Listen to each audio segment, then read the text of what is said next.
Loftslagsbreytingar, loftmengun og ósonlagið.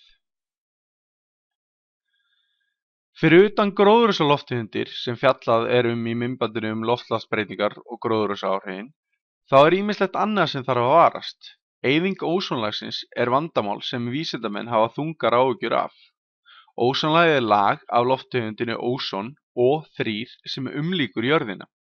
Það er mikilvægt líf á jörðinni því það gleypir mestan hluta útfjólubláa geisla frá sólinni sem er hættulegur lífi. Þeir gera plöntum erfitt fyrir að ljóstillífa og auka mikið líkur á húðkrabbameini hjá manneskjum.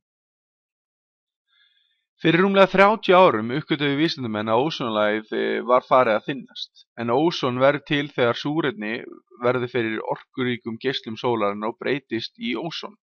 O2 verður á O3. Eitt þeirra efna sem hafa skaðleg áhrif á ósonlagið er freon.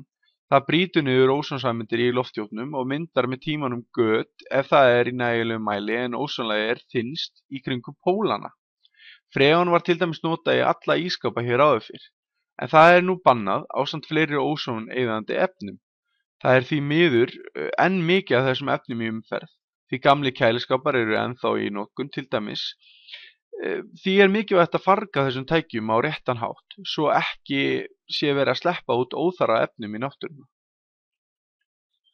Það er mikilvægt að vera meðvitaður um loftmengun, vegna gróðurhúsaáhrifa, eyðingu ósons og vegna súrs regns. Súrt regn er einmitt það sem ég ætla að enda á að tala um. Súrt regn er það þegar mengun frá til dæmis stórborgum eða verksmiðjum fer upp í andrúmsloftið og rignir svo niður annars staðar og veldur skemmdum á gróðri og mannvirkjum.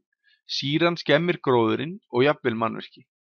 Hún kemur frá brennisteinstvísýringi og nítursýringi sem losnar út í andrúmsloftið við bruna á jarðefnaeldsneytum, til dæmis bensín í bílum.